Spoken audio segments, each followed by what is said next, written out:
여러분 안녕하십니까. 시사토론입니다. 이번 21대 총선은 코로나19라는 어려운 환경 속에서 치러졌음에도 불구하고 전국적으로 66.2%라는 높은 투표율을 기록하며 많은 변화를 이끌어냈습니다. 충북 지역도 64%의 투표율로 상당 부분 정치 지형을 바꿨는데요. 유권자들이 코로나19를 겪으면서 또 국가와 정치 문제에 더 많은 관심을 기울인 결과로 해석되고 있습니다. 충북 전체적으로 보면 총 8개의 의석 중에 민주당 5석, 또 통합당 3석을 차지했고 청주 지역은 민주당이 4석을 모두 석권했는데요. 오늘 이 시간에는 4.15 총선 이후에 달라진 총선 지형 분석과 또 이 달라진 정치 구도가 우리 지역에 어떤 영향을 미칠지 분석해 보도록 하겠습니다. 네, 오늘 충청대 남기원 교수, 청주대 유호근 교수와 함께하겠습니다. 안녕하십니까? 네, 안녕하십니까? 안녕하십니까? 네, 이번 4.15 총선. 큰 틀에서 보면 여러 가지 분석들이 있겠지만 유권자의 세대 교체가 이루어진 그런 결과다. 그렇게 분석하는 분들도 있는 것 같습니다. 개인적으로는 나름 이제 다 분석을 하셨을 텐데 이번 총선 결과 전체적으로 좀 어떻게 보셨나요? 네, 이번 총선의 경우에는 국민의 주권을 존엄함을 인식해 한 유권자의 승리다라고 이렇게 평가를 하고 싶습니다. 네. 특히 이제 이번 선거 과정 속에서는 초선 당선 퍼센테이지가 51% 정도, 151명이 초선 의원으로 당선이 됐고, 또 우리 지역구에서도 우리 청주만 해도 2명의 초선 의원이 이렇게 나타났고, 이제 이런 것을 봤을 때, 우리 지역 주민도 그렇고, 국가 전체적인 차원에서도 그렇고, 국회의원에 대한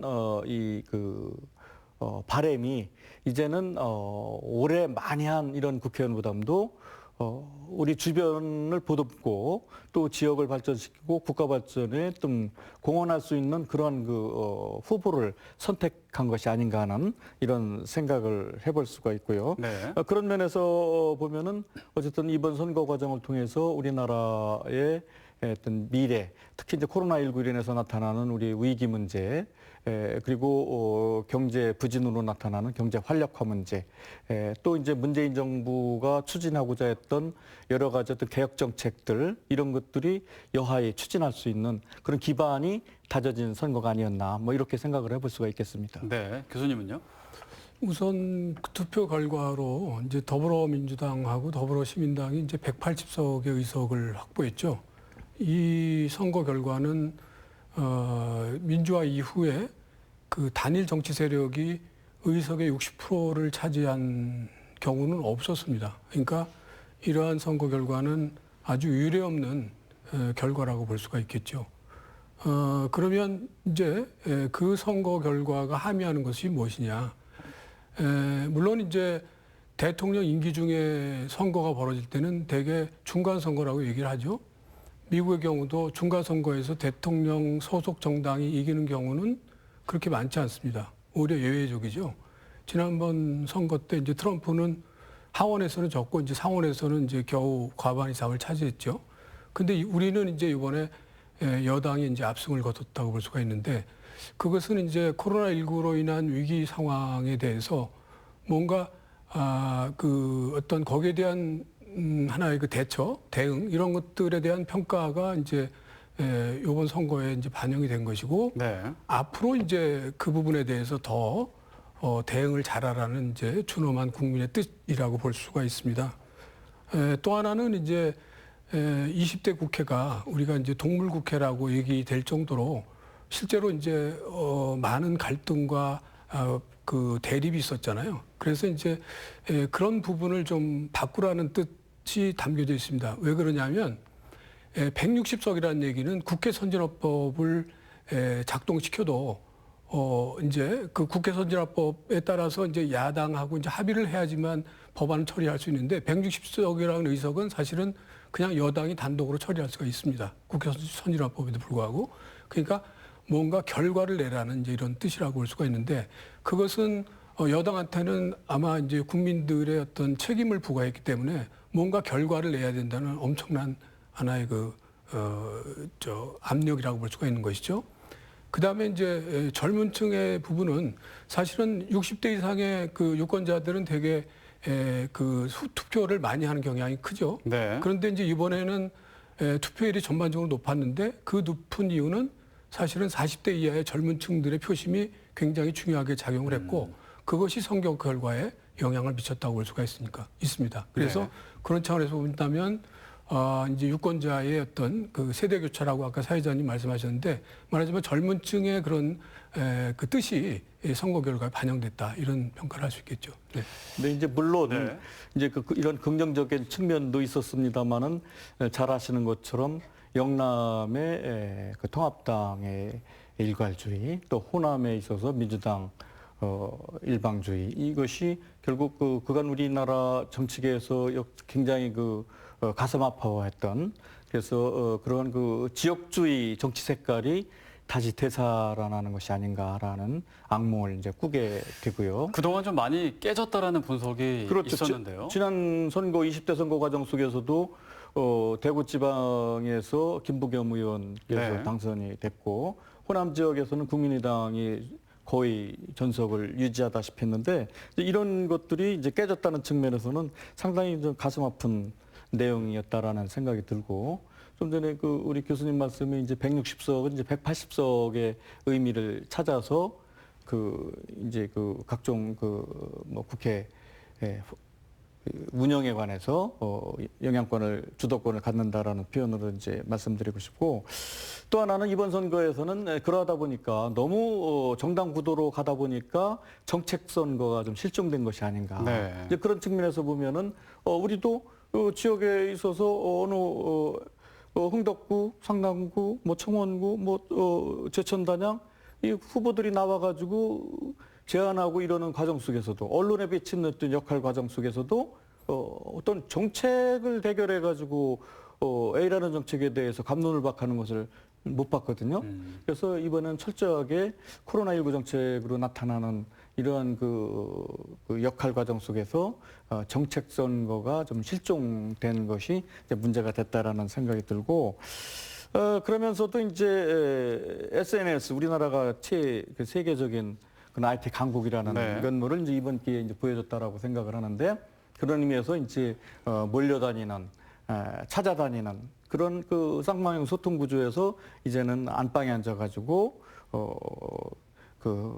컴퓨터로 핸드폰으로 정책을 공유하고 이제 이런 좋은 기회가 이제 마련되었다는 것은 이제 반갑지만은 날라오는 메시지나 이런 것들이 어떤 정책에 대해서 무엇이 어떻게 됐다라고 하는 이런 역할보다는 뭐 그냥 우리 후보가 어떻다라고 해서 일방주의 남기현 후보가 좋다더라 뭐 이런 식의 그 소통만 하다 보니까 SNS의 쌍방 소통의 어떤 중요성을 잃은 일방주의 그 소통을 선거 운동을 하다 보니까 이 유권자들이 아주 그런 좋은 정부 날아오는 것조차도 예면하는 네. 그런 아주 잘못된 그런 사례들도 있었다라는 것을 좀 말씀드리고 여러 싶습니다. 장단점이 있었군요. 투표율이 높았습니다.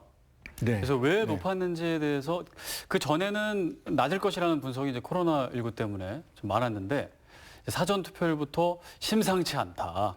이제 그런 분석을 하면서 이거는 코로나19 때문에 좀 분산을 해서 좀 사전 투표율이 높아진 것이다. 이렇게 또 나오다가 마지막까지 높았단 말이에요. 네. 어떻게 분석하세요? 이것은 뭐 제가 모두 발언도 했습니다만은 국민 의식이 저는 일단 정치 의식이 높아졌다라는 것을 첫 번째 이유로 들고 싶고 네. 그런 의미에서 보면은 이번에 선거 결과는 어찌 됐든 어느 특정 정당의 어떤 승리라기보다는 유권자의 승리다라는 것을 다시 한번 강조하고 싶고요. 그런데 이제 충북의 경우에는 전체적으로 66.02%인데 충북이 64%거든요. 사실 충북만 따지고 보면은 17개 광역자치단체 중에서 하위권입니다. 네. 끝에서 세 번째인가 네 번째 뭐 요 정도 되는데 어찌됐든 전체적으로 그러나 전년도 대비해서는 한 10% 이제 넘게 투표율이 올라갔다라는 것인데 이것은 이제 사전 투표를 많이 했다. 이것은 이제 아마도 사전 투표를 할 수 있는 이런 공간이나 시스템이나 이런 것들을 선거 관련해서 과거보다는 좀 더 적극적으로 이제 유도를 했다라는 측면. 또 이제 각 정당에서도 이제 대면 선거를 하지 못하니까 카톡을 통해 가지고 사전 투표를 할 수 있도록 이제 유도를 했고 유권자들도 선거 당일 하지 못하는 이런 상황이 올지 모르니까 이틀이라고 하는 여유 기간 동안에 투표를 할 수 있는 그런 선택적 기회를 줬다라고 이제 볼 수가 있고, 또 하나는 이제 이번 그 18세가 최초로 투표 새내기로 등극을 했지 않습니까? 네네. 이게 전체 투표 유권자의 약 1.2%밖에 되지 않지만은 그래도 그런 그 영향도 유권자가 있었고. 이제 많이 늘어났다라는 것이고, 또 전국적으로 보시면 알겠지만은 뭐 남영희 의원하고 또 누굽니까 윤 의원하고의 관계 표차가 약 170표 정도밖에 차이가 안 나고, 네네. 전국적으로도 우리 충북에도 3, 4천 표 차이 나는 데가 몇 군데 있지 않습니까? 예, 전국적으로도 이제 그런 데가 많으니까 그런 박빙의 지역의 후보자들이 더 적극적으로 투표 동료를 한 것이 아닌가. 그런 의미에서 유권자들이 거기에 또 이렇게 응해서 투표율이 높아졌다라고 볼 수가 있겠습니다. 네, 유호곤 교수님은 높은 투표율 왜 그렇다고 보세요? 뭐 지금 보니까 기록상으로 보더라도 2000년대 이후에 이제 가장 높은 투표율을 보여주고 있죠.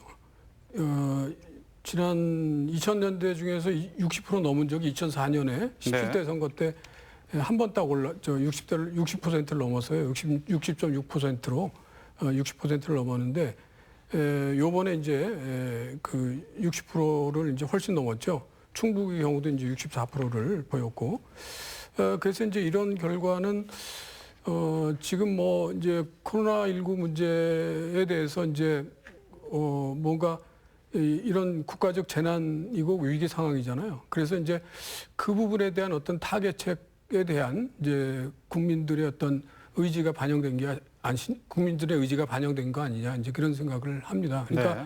사실은 물론 이제 남 교수님 말씀하셨듯이 이제 국민의식이 높아진 것도 있지만, 사전에는 사실은 이 코로나19 때문에 이제 투표율이 낮을 거라는 예상을 뒤엎었잖아요. 네. 그러니까 국민들이 사실은 의지를 가지고 투표에 참여한 것이거든요.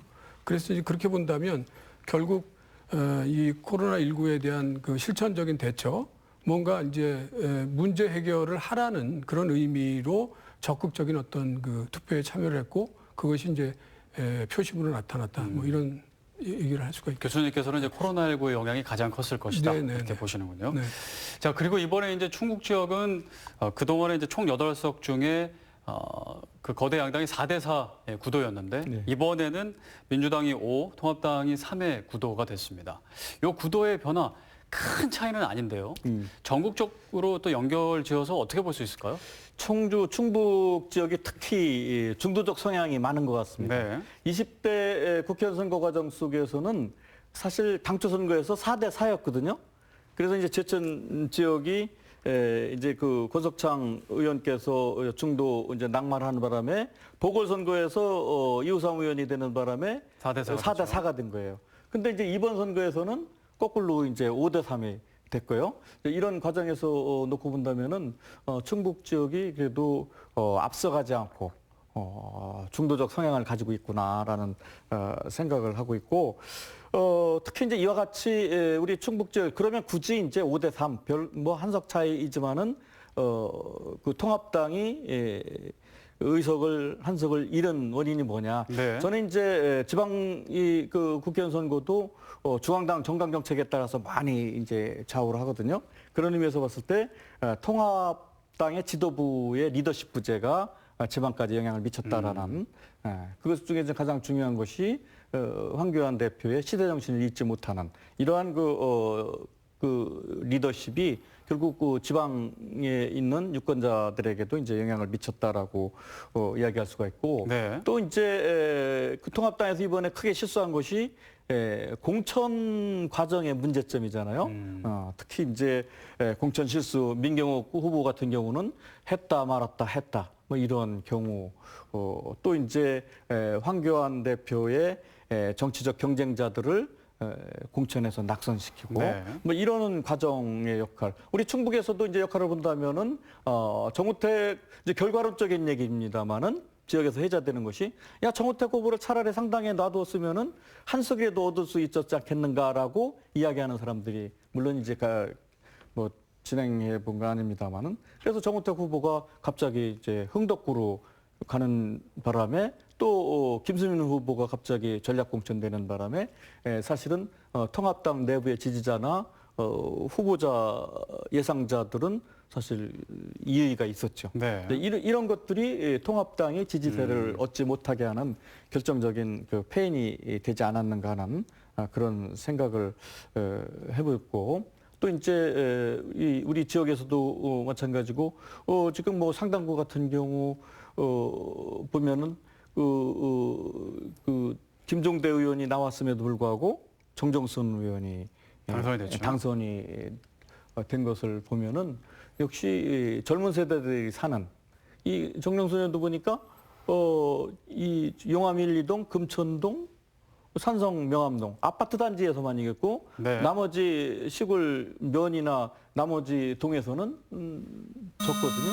이런 측면에서 봤을 때 옛날에는 그 여촌야도라고 이야기를 했는데 요즘에는 도심 지역에 있는 유권자가 여당 진보 세력을 많이 지지하는 이런 형태를 보이고 있는 것이 아닌가. 이것은 뭐 진천의 경우에도 진천 서울 쪽에 근교 쪽으로는 민주당이 승리를 했습니다마는 그 예입각 쪽으로는 또 역시 한나라당이 통합당이 승리를 하는 네. 그런 과정을 거친 걸 봤을 때 이것은 뭐 지역의 어떤 특성도 있습니다마는 전국에 걸쳐서의 어떤 그 해당 정당의 어떤 그 정치 행위 이런 것들에 대해서 영향을 많이 받았다 이렇게 볼 수가 있겠습니다. 5대3 구도를 어떻게 좀 해석해 볼 수 있을까요? 그러니까요. 5대3 구도라는 게 굉장히 재미있습니다. 네. 그러니까 지금 민주당의 경우는 이제 비례대표까지 합치면 180석이잖아요. 네. 통합당은 이제 103석인데 180석은 이제 전체 의석이 300석으로 해서 나눠 보면 60%거든요. 네. 근데 충북의 5대3이라고 하는 것은 8분의 5고 8분의 3인데 제가 계산해 보니까 똑같아요. 62%인가 그렇더라고요. 62%.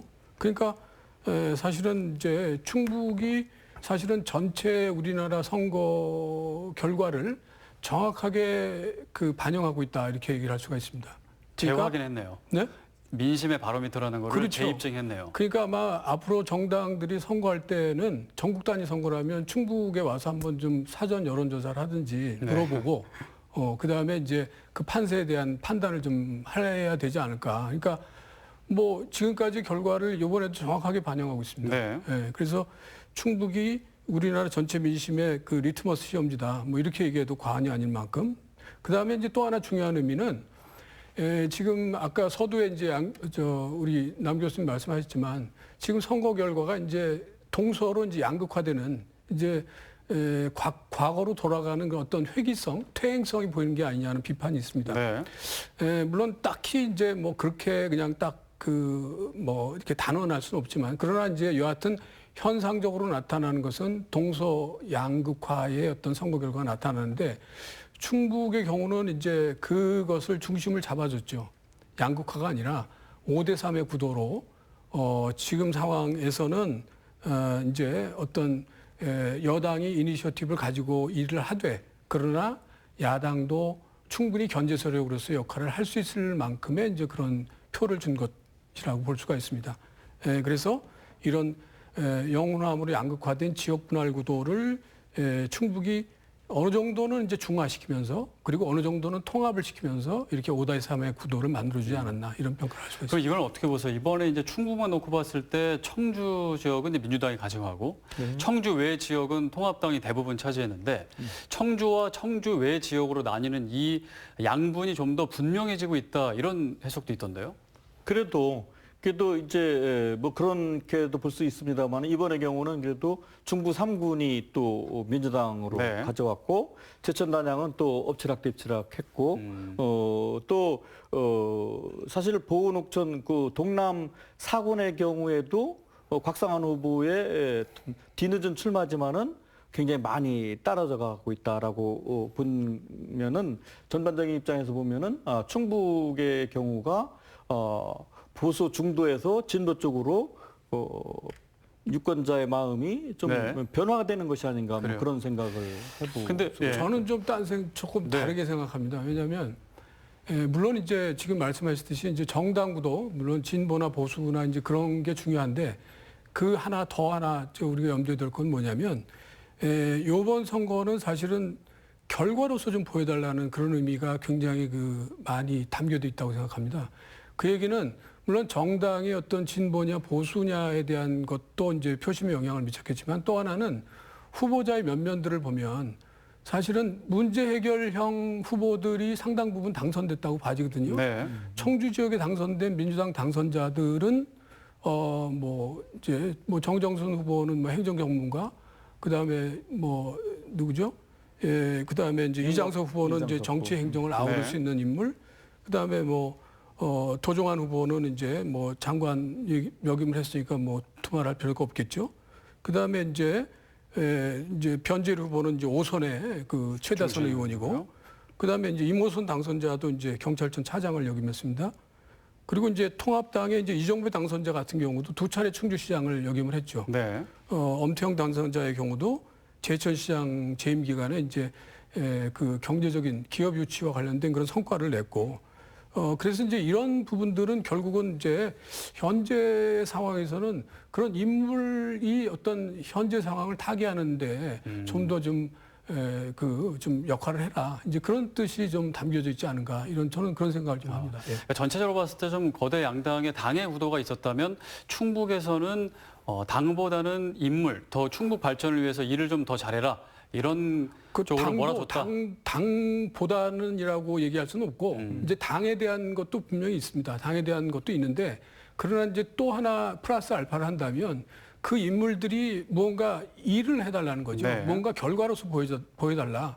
지금 같은 엄중한 상황 속에서 이제 극복해야 되잖아요. 이겨내야 되잖아요. 그러니까 이제 그거를 일로서 보여달라. 이제 그런 표심이 작동한 것이 아닌가. 네. 이제 그런 이제 아주 좋은 말씀하셨는데 네. 물론 이제 그렇게 지역의 현안이나 국가 현안을 좀 타개할 수 있는 그런 구도로 이제 의석을 만들어줬다라고 이제 표현을 하신 건데 그런 것들이 결국에는 정당의 역량에 따라서 또 표심이 돌아갔을 가능성이 있다. 네. 그런 우리 충북의 같은 경우에도 우리 이제 좋은 표현으로 당선자들을 좋게 이제 표현을 해주셨습니다만은 그 반대 측의 생각을 하는 사람들도 있거든요.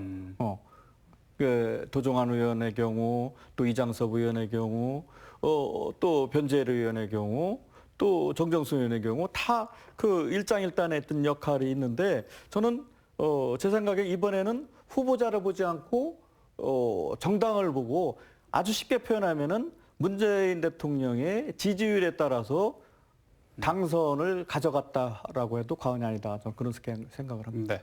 그 민주당 이번에 전국적으로는 이제 압승을 했고요. 충북도 앞섰는데 그 충북의 비례대표 선거로만 봤을 때는 미래한국당이 1위를 차지했습니다. 네. 요거는 또 어떻게 봐야 되나요?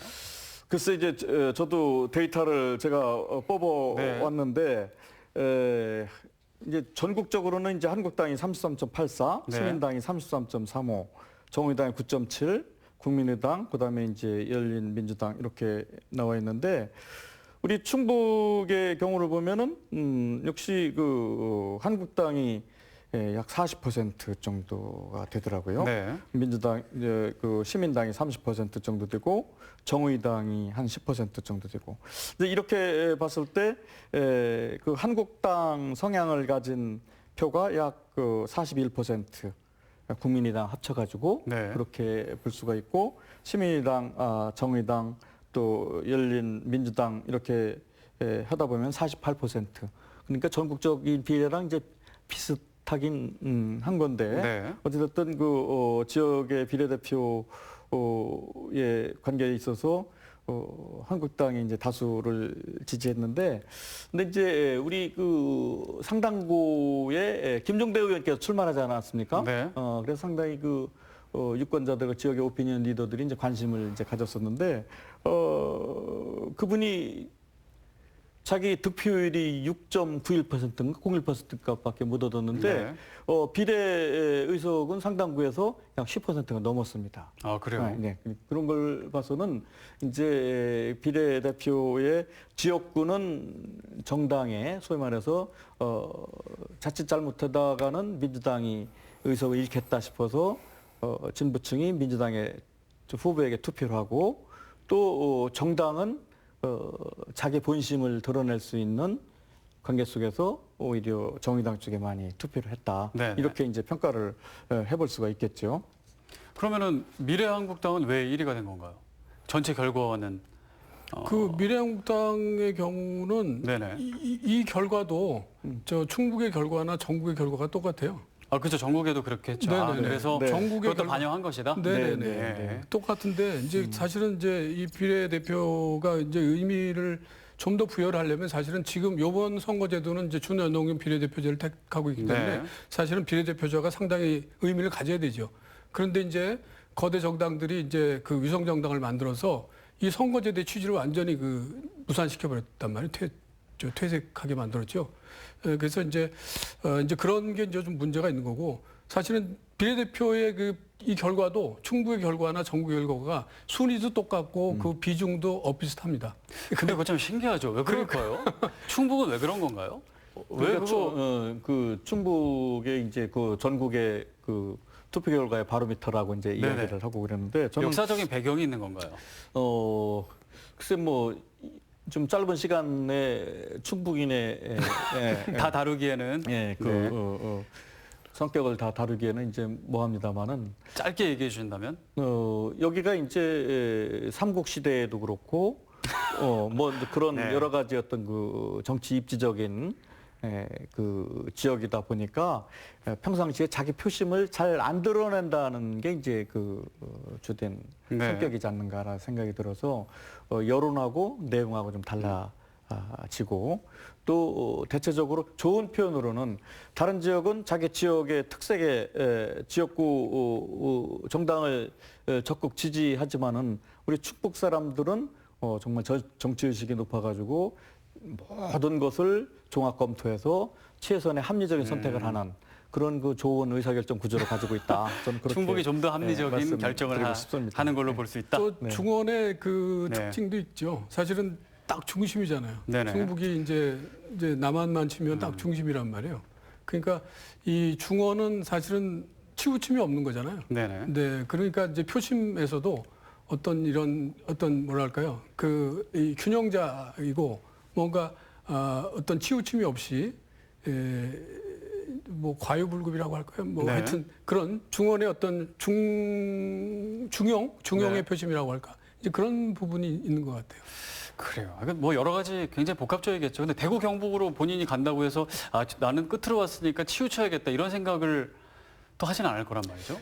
근데 이제 저는 이제 이게 이거 사실 그 지역색 토론이 되다 보면 자칫 이제 아, 그렇죠. 오해도 생길 네. 수도 있고 이제 그런데 선거 끝나니까 어떤 지인이 전화를 했어요. 남 교수, 우리도 충청도장 만들어야 되는 거 아니야? 네. 뭐 이런 표현을 써요. 왜 그래요? 그랬더니 야, 호남은 전라도당 또 민주당 다 가져가고 대구 경북은 또 경상도당 해가지고 통합당이 다 가져갔는데 우리 충청도는 뭐 하냐? 여기 찔끔 저기 찔끔.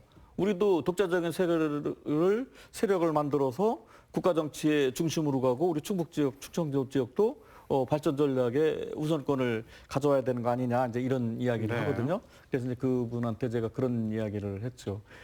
물론 지역색도 중요하지만 더 중요한 것은 국가의 균형 발전의 축을 제대로 정리하기 위해서는 중심을 잡는 지역이 있어야 된다. 그 우리 충북에서 우리 도민들이 정말 심사숙고해가지고 5대3이라는 좋은 결과를 냈으니까 오히려 타 지역의 경상도 지역, 전라도 지역의 국회의원들한테 이 표심을 정확하게 읽고 당신들도 그렇게 좀 해줬으면 좋겠다 이렇게 얘기를 해야 된다라고 얘기를 했는데 그래서 이제 우리가 소선거구제가 이제 바로 이런 난점이 있는 거거든요. 네네. 그래서 우리나라도 이제는 그 국회 선거구 그 정치 개혁을 할 때도 이제 중선거구제를 도입해서 각 지역에서도 진보파와 보수파가 이렇게 같이 당선될 수 있는 이런 구조로 가져가는 것도 하나의 대안이지 않는가 그렇게 생각을 합니다. 네.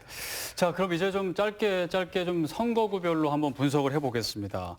일단은 전국적으로도 좀 관심이 있었고요. 여야 거물급 의원들의 대결로 관심을 모았던 청주 흥덕 선거구. 사실 관심은 있었지만 여론조사 때부터 조금 접전은 아니었기 때문에 관심을 갖지만 좀 관심에서 멀어지기도 하고 약간 그런 느낌이었습니다. 어떻게 보셨나요?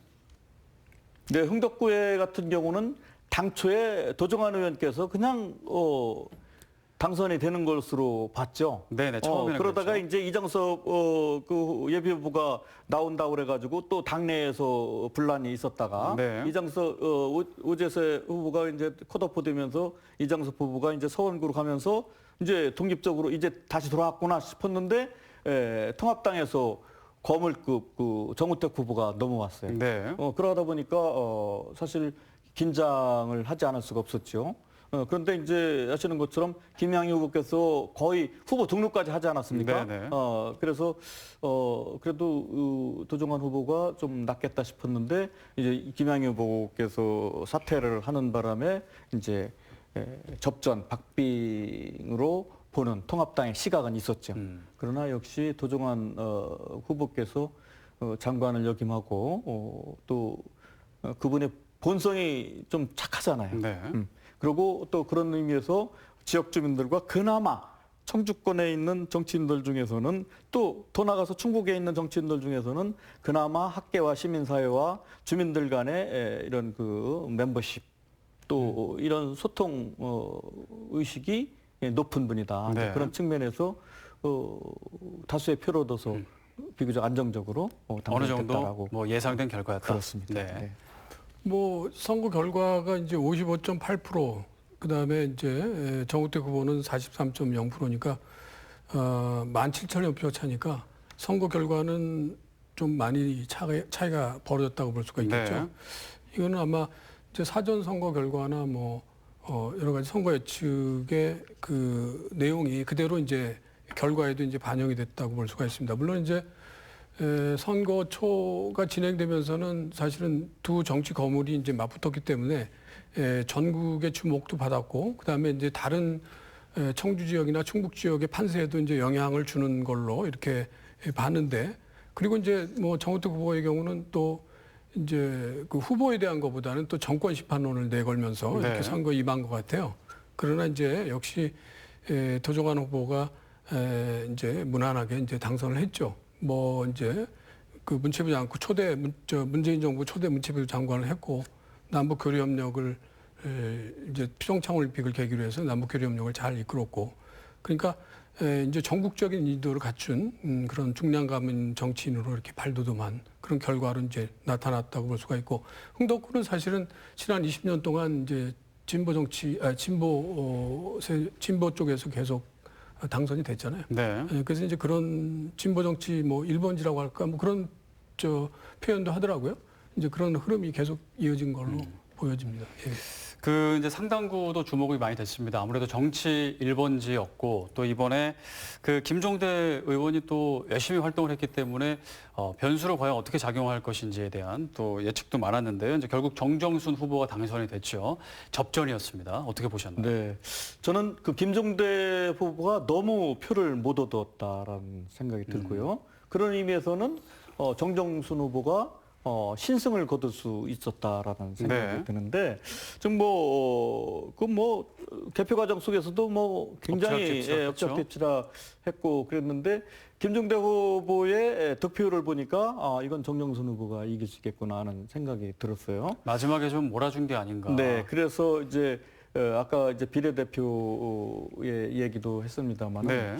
이제 그 상당 구민의 투표 성향을 보니까 이제 그 지역구 대표를 뽑는 과정 속에서는 진보 세력들이 야, 정정순 아니 김종대 후보를 지지하고 싶은데 이쪽 지지했다가는 통합당에게 의석을 줄 것 같다. 그런 의미에서 정정순 후보를 지지를 했고, 네. 또 비례 의석을 보니까 거꾸로 김종대 후보가 실제적으로는 6.9% 정도 득표를 했거든요. 근데 비례 득표율은 10%가 넘습니다. 네. 그런 걸 봐서는 정정순을 찍고 연동형 비례대표제 그 기표는 진보가 그래도 다수가 정의당을 지지했다. 이런 과정을 이야기할 수 있고, 그래서 이제 지역구별의 어떤 표 의석수도 보니까 아마 용암 이동에 아파트 지구가 새로 들어서지 않았으면은 또 어떻게 될지 모를 정도로 용암 1, 2동의 표차가 3,000표 차가 넘게 네. 나거든요. 또 거꾸로 이제 미원이 이제 윤곽근 후보의 지역구 아닙니까? 그 지역구에 19,000표 중에서 1,900표 정도 중에서 약 1,000표 못 되게 정도 또 약 70%를 또 윤곽근 후보에 지지를 했어요. 네. 그리고 윤곽근 후보 같은 경우는 과거에 청원군 지역에서는 지역면마다 다 이겼고 또 이제 우리 청주 상당구 내에서도 기존 주택지구에서는 또 윤곽근 후보가 이겼어요. 네. 그래서 여기도 그렇고 서원구도 그렇고 이제 흥덕구는 전체적으로 뭐 도정환 후보가 이겼습니다만은 한번 그 읍면별로 투표구별로 분석을 해보면은 아파트 밀집 지역은 민주당, 개인주택 밀집 지역은 통합당 이렇게 그 투표 성향이 나타났다라고 볼 수 네. 있겠습니다. 이제 후보자 세 분의 면면을 보면은 사실은 상당히 정리구도처럼 보여지지요. 그러니까 이제 정정순 후보는 행정 전문가고 또 이제 윤곽근 후보는 법률 전문가고 김종대 후보는 이제 안보 전문가잖아요. 네. 그래서 후보자의 어떤 역량이나 이제 그런 걸 보면 상당히 선거가 예측불허로 가지 않겠느냐 이제 이런 예상도 했고 그다음에 또 하나는 민주당하고 정의당이 이제 지지층 겹칠 문제, 이제 그런 부분에 대한 생각도 이제 좀 있었고, 그런데 이제 결국은 이제 전략적인 선택을 한 거죠. 네. 유권자들이 전략적인 선택을 했습니다. 그러니까 이제 김종대 후보와 정정순 후보의 이제 그런 표의 어떤 중복, 그 부분에 대한 전략적인 선택을 해서 이제 지역구에서는 이제 민주당 정정순 후보한테 이제 표를 몰아준 측면이 네. 있죠. 물론 이제 정정순 후보는 이제 당협위원장을 하면서 오랫동안 이제 아주 열심히 표박발이를 했죠. 표박발을 하고 이제 지지를 위해서 지지 기반을 이제 탄탄하게 가꾼 이제 그런 것들도 이제 반영이 됐는데 결국은 이제 투표 결과는 이제 그런 정정순 후보의 이제 승리로 귀결이 됐고 네. 윤곽근 후보도 이제 정우택 후보를 엽선곡으로 이렇게 하고 그다음에 이제 본인이 이제 단수 공천을 받았단 말이에요. 그래서 이제 정치 신인으로서 이제 상당히 좀 주목되는 부분이 있었는데 결국 민심의 선택을 받지 못했고 아마 김종대 후보의 경우는 물론 이제 중앙무대에서는 그런 상당한 인지도가 있지만 네.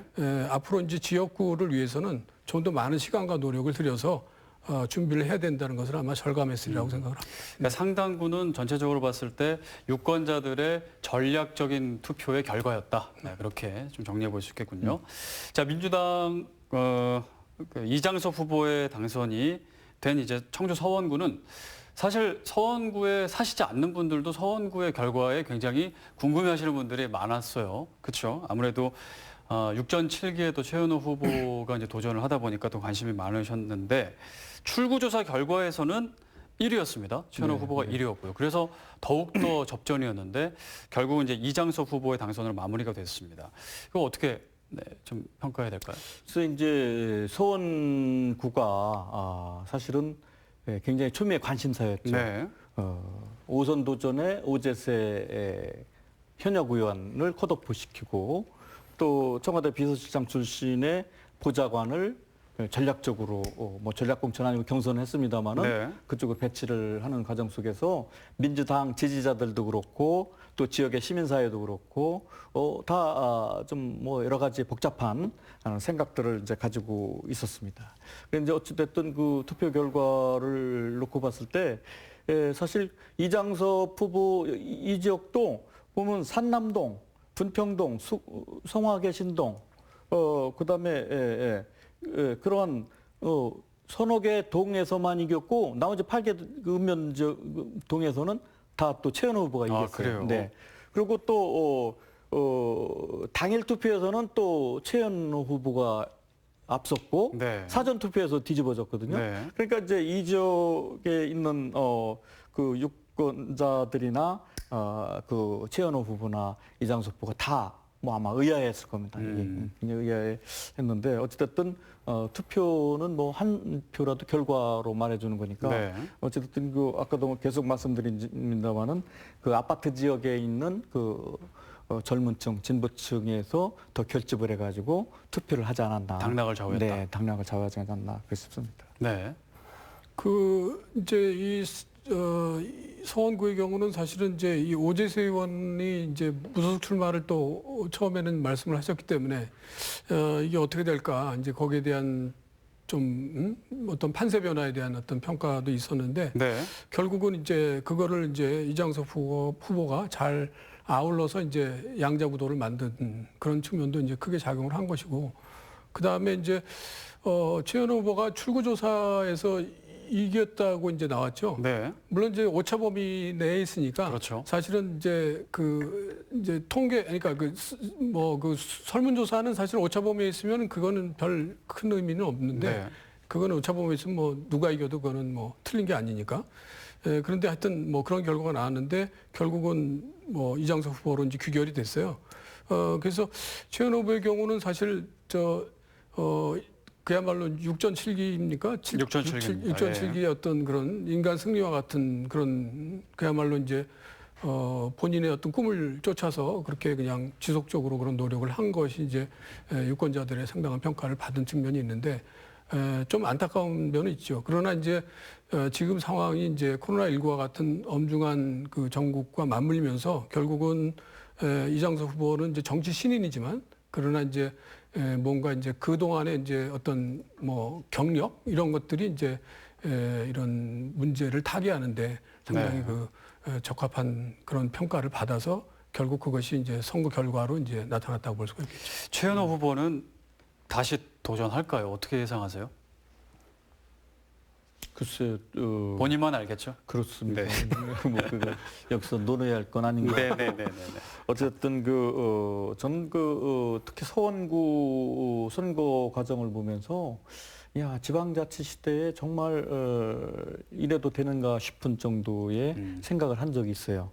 오재세 후보의 컷오프 탈락을 하면서 민주당의 공천 과정을 놓고 보면서 저는 여러 방송에서도 이제 말씀드렸습니다마는 사실 통합당의 어떤 그 후보 공천도 잘못했지만 민주당에서도 코로나19라는 대세 또 민주당의 어떤 적극적인 지지층이라는 이런 대세에 쫓아가지고 사실은 우리 지역민들이 얘기하는 지방 분권 정신이라든가 지방자치주의 정신이라든가 또 지역의 어떤 소수약자, 여성, 청소년 문제, 후보들에 대한 공천 문제라든가 네. 이런 문제가 사실 제대로 지켜지지 않았거든요. 그런 과정 속에서 오재세 후보 컷오프 탈락이 된다면은 최소한 그 지역만큼은 그러한 그 전략직으로 선정을 해서 후보 공천을 하는 것도 바람직하지 않았느냐 이제 그런 생각을 이제 많은 사람들이 이제 이야기를 하고 그러죠. 이제 통합당 같은 경우는 또 30대 하나 타이틀 또 여성 타이틀 해가지고 청원구의 김수민 네네. 후보를 공천하고 그랬지 않습니까? 그런 의미에서도 민주당도 대통령의 역량 또 민주당 지지층의 강화 이것을 등에 업어가지고 당내의 어떤 그 민주화 과정 속에서 좀 떨어진 행동을 하지 않았으면 좋겠다. 오히려 좀 더 그럴수록에 더 오픈하고 공개하고 더 다양한 사람들이 정치 과정에 참여할 수 있는 통로를 만들어서 선진 시민한 네. 그냥 통합당을 이기는 것에서 끝나는 것이 아니라 우리나라의 그 정치 발전에 한 단계 업그레이드 시킬 수 있는 이런 아주 큰 차원에서의 어떤 포문을 열어야 되지 않겠는가. 그런 노력을 기울여야겠군요. 그렇습니다. 그러니까 네. 전략 공천이나 이제 단수 공천 같은 것이 이제 물론 이제 뭐 정당이 선거에서 이기기 위해서 이제 그런 선택을 하는 것에 무조건적인 비판을 하기는 좀 어려운 측면이 있겠지만 네. 그러나 이제 앞으로 우리나라 민주정치의 지향성은 사실은 그 국민의 뜻을 주민의 뜻을 얼마만큼 수렴을 해서 그것이 이제 선거에 나간 공천 과정도 그렇고 다른 것도 마찬가지입니다. 그래서 그 수렴을 어떻게 잘하느냐 이게 굉장히 중요한 것 같아요. 만약에 이제 지금 다른 지역구의 경우도 이제 오랫동안 그 당협위원장으로서의 역할을 했는데 네. 어느 날 갑자기 다른 후보가 와서 이제 밀어내고 경선에도 참여를 안 시키고 단수 공천, 전략 공천을 한단 말이에요. 굉장히 억울한 일이죠. 그러니까 억울할 뿐만 아니라 이제 그 사람이 지금까지 해놓은 거를 다 무산시키고 결국은 그렇게 이렇게 배제를 해버리면 그 다음에 이제 반발이 이어지고 무소속 출마 이런 것들이 나타나잖아요. 사실 그렇죠. 유권자들도 무시한다고 볼 수도 있죠. 그렇죠. 그래서 경선에 참여시키면 네. 그 사람들이 합쳐서 경선의 결과에 대해서는 어떻게 할 수 없잖아요. 그리고 선거법에도 경선에 참여하면 무소속 출마가 안 되니까. 그러니까 경선에 출마시켜서 그렇게 해서 이제 하나로 모아서 이제 이렇게 가는 거. 네. 이게 이제 좀 바람직한 방향성이 아닌가 이런 생각을 그런 합니다. 제도들이 잘 좀 정착이 돼야 될 것 예. 같습니다. 자, 이번에는 청주 그 청원 선거구 한번 살펴보겠습니다. 70대와 30대 아버지와 딸뻘의 대결로 좀 관심을 많이 모았습니다. 결과는 이제 변재일 후보가 당선이 됐지만 통합당 김수민 후보가 그래도 처음 도전을 했는데 나름 선전했다. 그리고 또 여러 당찬 이미지로 토론회에서도 변재일 후보를 조금 몰아치는 그런 모습을 보여줬다라는 평가가 있었습니다. 어떻게 평가하시나요? 지금 사회자께서도 말씀하셨듯이 저는 이제 뭐 제 전공도 그렇고 시민단체 대표 자격으로 이제 비교적 비판적 평가를 하기 위한 여러 가지 그 자료 수집 과정 속에서 토론하는 모습들을 봤거든요. 네. 근데 의외로 김수민 후보가 아주 뭐 떨어졌으니까 더 칭찬해줘도 관계없겠습니다만은 정말 정확하고 또 토론을 하나하나 하더라도 우리 유권자의 귀에 쏙쏙 들어오는 네. 그런 토론을 해줘서 상당히 이제 좀 지역에 특히나 이제 사회적 약자 계층인 여성 계층의 대표로서 우뚝 솟을 수 있는 좋은 계기가 됐다라는 생각이 듭니다만은 이런 것들이 물론 이제 공천 과정 속에서 뭐 전략 공천으로 내려와 가지고 해당 황영 의원하고의 어떤 뭐 보이지 않는 갈등도 네, 있었습니다만은 어찌됐든 우리나라 정치 구도는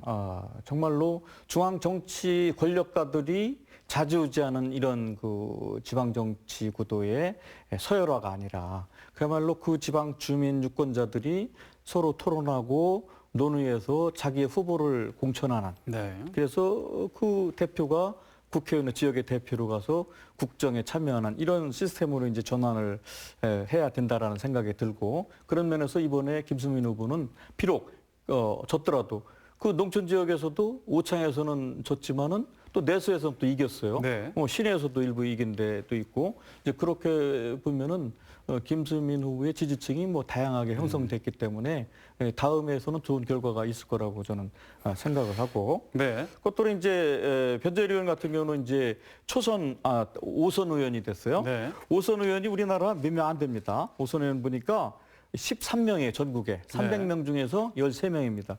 그러니까 13명 안에 들어간 우리 그 변재일 의원께서도 이제 이 세간에서 얘기하는 독불장군식 소통이 안 되는 의원 이런 역할에서 벗어나서 정말로 충북을 리드하고 충북의 시민사회와 언론과 또 공무원과 또 서로 소통해가지고 충북 발전을 위한 하나하나의 그 초석을 놓아가는 일에 최선을 다해야 될 거라고 생각을 합니다. 네. 충북의 경우는 사실은 이제 여성이나 청년과 같은 층의 그 어떤 대표나 이제 이런 것들이 좀 과소대표되고 있잖아요. 사실은 그건 좀 문제라고 볼 수가 있습니다. 네. 민주주의의 다양성을 염두에 둔다면 사실은 다양한 계층이 이제 국회의원이나 도의회나 뭐 지방의회나 이런 데 수렴되는 것이 바람직하죠. 그런 의미에서 보면 이제 김수민 후보가 이제 선전을 했죠. 물론 이제 8,250표 정도의 차이가 났는데 이제 30대 여성으로서 상당히 그 앞으로가 상당히 기대되는 이제 이런 정치인이라고 볼 수가 있습니다. 근데 역시 이제 승자인 이제 변재일 의원은 지금 뭐 교수님 말씀하셨지만 이제 5선 의원이 됐죠. 그러니까 어떻게 보면 이제 그 충북의 어떤 정치적인 어떤 중량감이 있고 그 거물의 정치인으로 발돋움할 수 있는 이제 그런 인물이 이제 탄생을 한 것인데 이제 국가적 현안이나 어떤 큰 거대 담론에 대한 그런 큰 정치에 대한 좀 기대를 좀 가지고 있습니다. 네. 그래서 뭐 이제 어떤 뭐 국회의장단과 같은 이제 그런 것도 있겠지만 뭔가 어떤 큰 그 어떤 부분에 대한 이제 그런 그 기대가 있고 큰 정치에 대한 기대가 있고 또 이제 지역구 현안과 관련해서는 중요한 게 여기 이제 그 쓰레기 소각장 문제. 이거는 아마 다음 선거에서 아마 그 청원구 주민들의 굉장히 그 관심사 중에 하나라고 보겠습니다. 그걸 얼마만큼 잘 막아내느냐지 문제가. 네. 또 하나 네. 방사강 가속기 유치 문제. 네네네. 이것도 아마 변재일 그 5선 의원이 지역 구민이나 충북 도민으로부터 심판받을 수 있는 첫 번째 중요한 사업이다라고 그걸 생각을 공약을 내걸기도 했죠. 네. 네. 그래서 꼭 이제 충북에 유치할 수 있도록 노력을 해주시기 바랍니다. 네.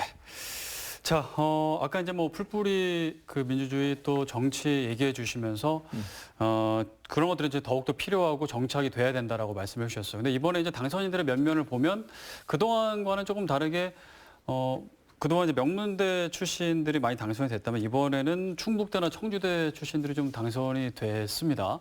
이런 것도 좀 의미가 있다고 볼 수 있겠죠? 상당히 큰 네. 의미가 있는 거죠. 네. 우리 충북의 경우는 이쪽 분야도 늦지 않습니까? 우리 충북도 내에서 국회의원이 이제 옛날에 그 김현수 의원께서 통일당으로 국회의원을 하셨고 그 이후로 쭉 못 오다가 이제 그 도정환 의원께서 이제 충북대학 출신으로서 그 국회의원이 당선이 됐고 그러다가 이제 우리 충북대학으로 보면은 이번의 경우는 도정환 의원 당선되셨고 엄태영 의원 네. 또 이장섭 의원 3명이 이제 당선이 됐죠. 네. 청주대학 같은 경우는 옛날에 이제 김현수 의원 그 이후에 이우삼 의원이 이제 보궐선거에서 했고 이번에는 또 정정순 의원이 당선됨으로써 청주대학은 이제 한 명씩 연명하는 이런 네. 구도. 8명에서 4명이 지방대 출신이라는 것은 굉장히 그 중요한 의미를 갖고 있다.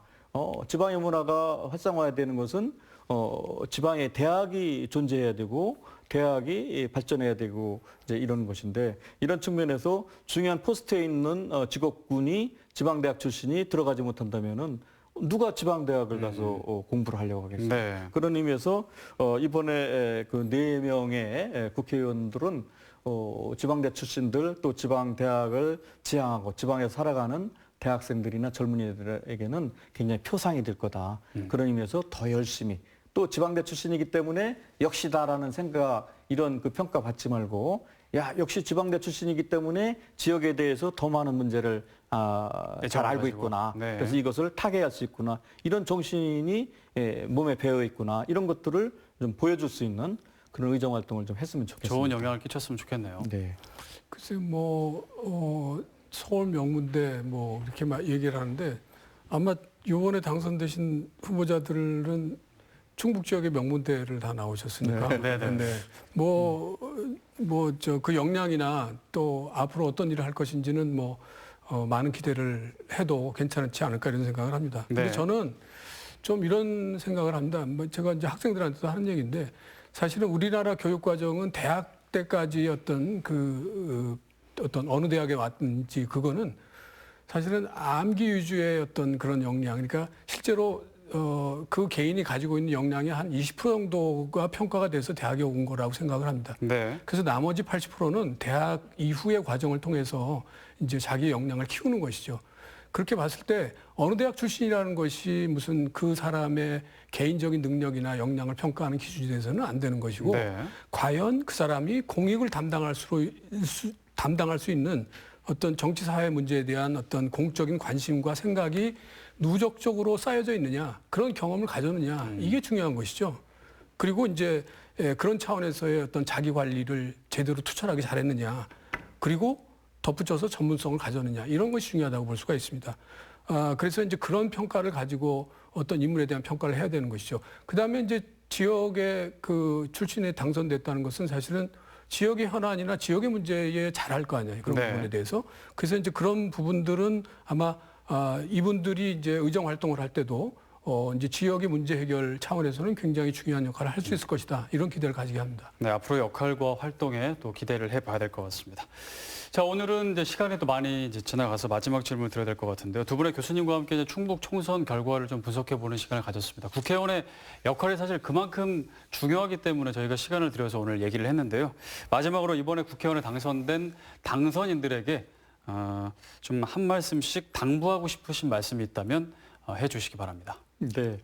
어찌됐든 2016, 17년도에 우리나라에 불어닥친 촛불문화제, 촛불혁명의 근간이 무엇인가를 명확하게 꿰뚫어서 문재인 정부 초기에 추진하려다 실패한 그런 개혁 정치의 정책들을 우리 지역구 국회의원들께서 꼭 실천해 주시기 바라고 또 스스로 이번에 300명 국회의원의 하나가 되어서 국회의원 여러 가지 어떤 기득권 내려놓기에도 동참을 하시기 바라고, 끝으로는 이러한 국회의원들이 개인의 생각과 역량이 아니라 지역 주민들과 호흡하면서 지역 주민의 뜻이 함께 모아지는, 그것이 국회로 투영되는 그런 정치 활동을 해주시길 간곡하게 부탁드리겠습니다. 네. 네, 저는 물론 이제 정치권의 대립이나 갈등은 당연한 것입니다. 이제 정당이라는 게 사회의 어떤 균열 구조를 반영하기 때문에, 그러나 이제 그 싸움은, 다툼은 이제 대안을 가진 다툼이 돼야 되는 것이죠. 네. 그래서 이제 이번 선거 결과는 뭔가 대안을 가지고 문제 해결을 위한 어떤 그 방안을 가지고 이렇게 나가라. 이제 그런 국민들의 엄중한 그 어떤 표심이 작용한 것이라고 보고, 그 다음에 이제 또 하나 중요한 것은 코로나19 바이러스 문제에서 보듯이 이제 많은 것들이 이제 생태나 이제 환경 문제에 대해서 우리가 관심을 안 가지면 안 되는 이제 그런 네. 상황이 되었다고 볼 수가 있습니다. 그러니까 앞으로는 성장을 하더라도 지속 가능한 성장에 대한 관심을 가지는 것이 필요하고, 그 다음에 이제 우리가 또 요새 이제 회자되는 말이 뭐 BCAC, 기원전 이 BCAC, AD 이렇게 얘기하잖아요. BCAC는 뭐 비포 코로나, 애프터 코로나 이런 얘기를 하더라고요. 네, 네, 그래서 그런 게 있군요. 이제 코로나 이후의 상황을 얼마만큼 잘 관리할 수 있을까? 네. 이제 특히 이제 경제 문제가 되겠죠. 이제 그런 부분에 대한 뭔가 어떤 투철한 생각, 투철한 어떤 관심을 가지고 그야말로 멸사분공하는 자세를 기대합니다. 네.